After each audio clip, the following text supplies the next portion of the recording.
Hi, you guys.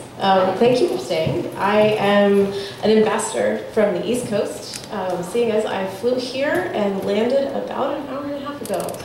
So, talk about stumbling. In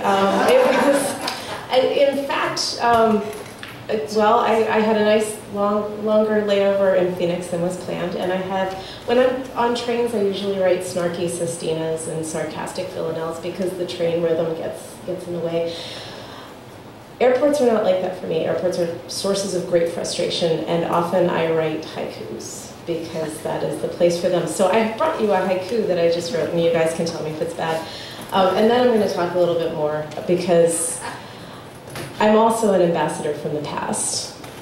I knew Peg years ago, and I was 21 and she was probably 22, and we went to Warren Wilson together. How many Wallies are here? I know there's one? Okay. So Warren Wilson is an amazing, amazing place, and it takes in a lot of writers who are in various parts of their career and grows them into better writers. It took 21-year-old me, who was very interested in poetry and literature and trained in the classics.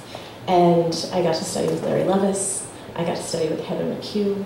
I got to have the most amazing experience a 21-year-old could possibly have.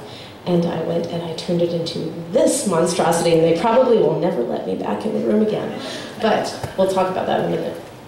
So from the airport, I bring you the haiku, "The maintenance is a lie." Oh, status display, so bright, so comfortingly wrong. My flight delayed. So what's different about publishing popular literature or genre literature, or because I am an ambassador today from many places, I'm also an ambassador from fantastic literature, is that things are a little bit more popular. They go into movies, you talk about different types of pop culture often. Because of my background, I tend to sneak a heavy dosage of literature into things. So if you yourself are interested in this type of story, fantasy, science fiction, that sort of thing, or if you have a neighbor or a young friend or even a child who may be more into Pacific Rim or something else like that, know that certain books in speculative fiction contain heavy doses of things like healthy products like Milton and Larry Levis. And when I pitched this book originally, I pitched it as sort of Hunger Games meets China Mieville, if you know who China Mieville is, with squid. That's not how I pitch it when I talk to literary people. I go to the International Conference on the Fantastic of the Arts every year, and it's a great conference, and they say, so what's your book about? And I said, well, it's kind of like Victor Hugo meets Italo Calvino with squid. And when I talked to my publisher about it, and they said, well, what's your book about? I said, well, it's just giant, invisible, flying, carnivorous squid. So there's a lot of different ways to sell it. But genre publishing is open to a number of different types of people, including poets like me, if we happen to also bring a little bit of the other side of the culture. So if you'll bear with me, I'm going to take you into a fantastical world of Towers of Living Bone,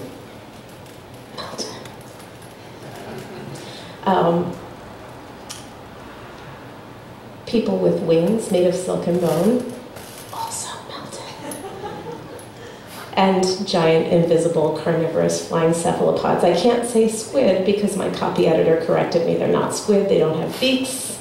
I have a nice note from the copy editor saying, let's call them highly aggressive, tentacular organisms. And that doesn't have the same dactyl rhythm to it, so I like giant, invisible, carnivorous squid.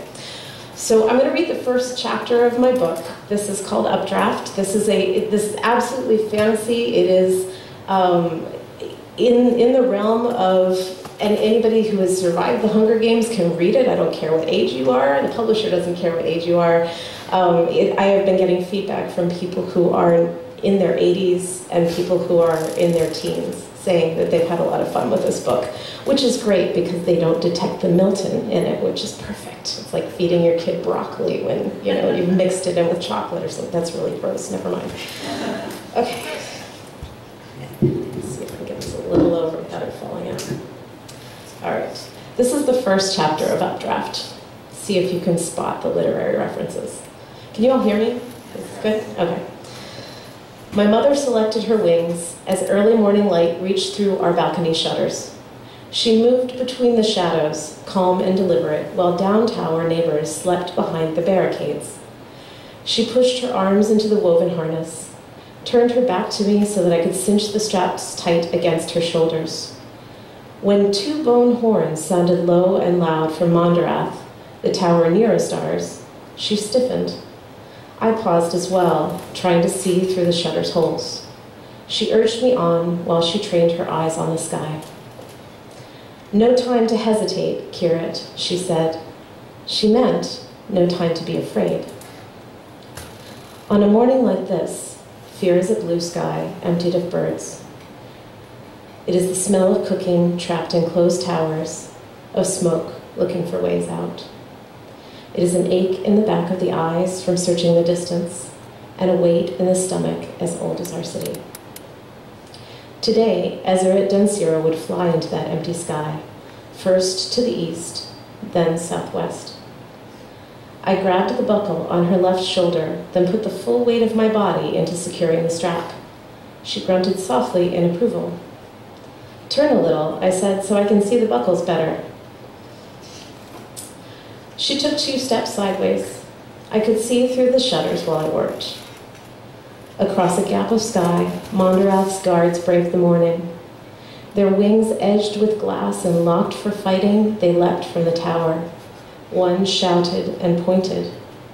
A predator moved there, nearly invisible, a shimmer among exploding gardens. Nets momentarily wrapped 2 thick, sky-colored tentacles. The skymouth shook free and disappeared. Whales built in its wake. Mondarath was under attack. The guards dove to meet it, the sun dazzling their wings. The air roiled and sheared. Pieces of brown rope netting and red banners fell to the clouds far below. The guards drew their bows and gave chase, trying to kill what they could not see. "Oh, Mondarath," Ezeret whispered, "they never mind the signs." The besieged tower rose almost as tall as ours, sun-bleached white against the blue morning. Since Lith fell, Mondarath marked the city's northern edge. Beyond its tiers, sky stretched uninterrupted to the horizon. A squall broke hard against the tower, threatening a loose shutter. Then the balcony's planters toppled and the circling guards scattered. One guard, the slowest, jerked to a halt in the air and flew impossibly backwards. His leg yanked high, flipping his body as it went, until he hung upside down in the air. He flailed for his quiver, spilling arrows as the sky opened below him, red and wet and filled with glass teeth. The air blurred as slick, invisible limbs tore away his brown silk wings, then lowered what the monster wanted into its mouth. By the time his scream reached us, the guard had disappeared from the sky. Do you want to hear a little more, or should I? Yeah? I mean, we could talk about titles, because I came prepared to give a thesis on popular titles in popular fiction, but I can also read a little bit more. It's up to you. Read? Okay. I am going to jump a couple of chapters, because the voice you're hearing is the voice of a young woman named Kirit. She's about 18 years old, and she's on the cusp of leaving her home tower. In order to do that, she has to pass what has been referred to as a driving test. It's not. It's a Coast Guard exam. And the reason I call it a Coast Guard exam is because it is operating on multiple planes, and there are no roads in the sky. There's no lines telling you where to drive, which requires a much larger cultural agreement than a driving test. A driving test says, I know to stay on my side of the road, and possibly I know how to park, except in certain states, New Jersey. On the other hand, when you're driving a boat or a plane, you can go anywhere, and anyone else can go anywhere, and everybody has to agree to the same rules. In the air, if you are a flying culture and there is nothing below you that you want to interact with, because your city has risen so far above the clouds that everything below the clouds is terrifying. Gravity is your biggest enemy. Then the people that you don't know and you don't know their skills are the next biggest enemy. So this city has evolved a set of tests. It's not a sorting hat. It's not which school will you go to. It is a set of tests to verify that you will not crash into someone else in the air and drag them down. So Kira and her friend have taken this test. They think they've done very well, and they have discovered that through a series of highly unfair situations, they did not get what they expected. And I lost my place. So they have decided to go get it themselves. This is not a good decision. This chapter is called Crosswind, and Kira is flying with her best friend, Nat. I'm going to read a little bit of the previous chapter. I slid through a break in the crowd, between figures turned to watch departing singers, and edged towards the empty part of the balcony. My neighbors let me go. I was unlucky again, and beneath their notice. In one quick motion, I opened my wings and flew after Nat. A cold gust pushed me out fast.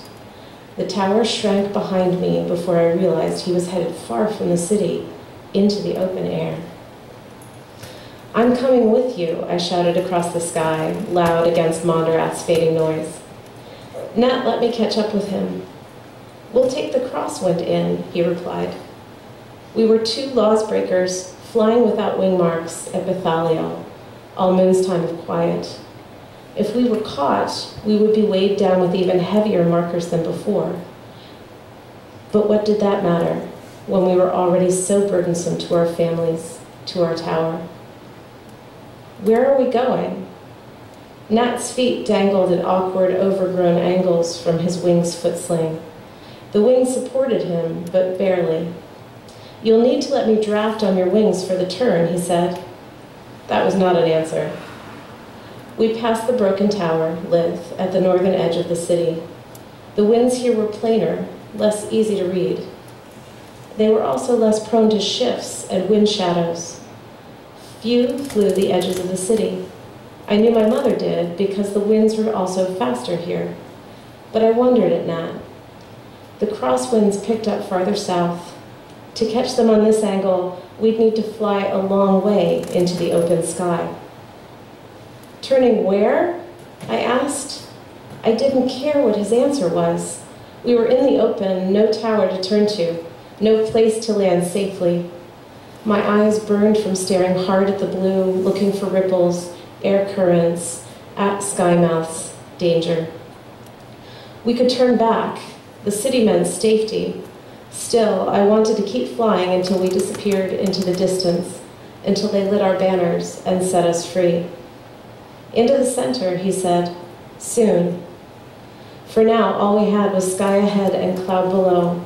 No towers, no colorful wings, no sky mouths, I hoped. Beyond the city, the air felt much colder. We closed on the point where a crosswind usually cut in. Ezeret had said once it was the fastest route to the center, but the most dangerous.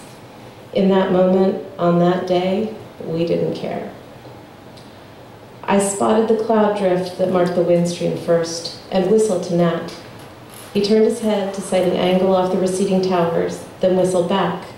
Time to turn. I took the lead, dipping my right wing low and spreading my fingers in their harnesses to stretch the upward curve of my left wing. I turned, a blade of fury carving the sky. Behind me, I heard the crack and flap of Nat's wings fighting to cut the same arc. He teetered, then pulled straight and steady. We aimed for the city. I didn't realize I was crying until my cheeks began to crackle with the cold of the crosswind. The lenses dangled around my neck, unwanted but necessary. I tucked my arm from my wing and yanked them up over my nose. My cap slipped as the strap dragged on it, but didn't fall. The lenses. I bet Ezeret regretted wasting them now. She didn't want me by her side. Doran Giegert didn't want me, nor did Sierra. None would have the Lawsbreaker, the Skymouth attractor. None would have Nat Broken Wings either. We were nearly cast-offs. Unlucky. If we failed again, we would wind up skulking in the low tiers, scraping filth from trash to get by, unless we flew our own way. The singers were behind this. They had taken everything, even after I'd paid my debt to my tower. The spire on the horizon caught my eye. In the fading light, the tower was pure and white, surrounded by the city's waving banners. I would run straight into its walls like a bird. The tower would shake as I fell. They would not come for me. I would go to the spire to find the truth. I'd take them by surprise. They would give me my wings and my marker, or I would challenge like Ezra had, at first light. I would demand my rights and have my questions answered. Nat, too. Nat flew behind me and back a bit. In my reflecting lens, I saw his clenched jaw, his narrowed eyes. He wanted answers, too. While the city marked its shortest day, grieved its losses, and moved on, we would mark the city, carve a hole in it, break tradition. We would take what it refused to give. I shifted my gaze, refocusing at the approaching view. As the towers began to light Ullman's banners, the central rooftops blossomed with fire along their edges. Dusk advanced, the city came alight with the spire pale and steady at its center. We aimed our wings, flying direct and angry toward the city's heart.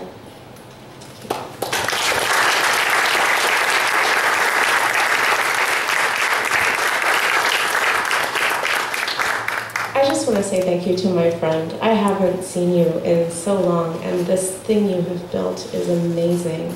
You guys, to Peg.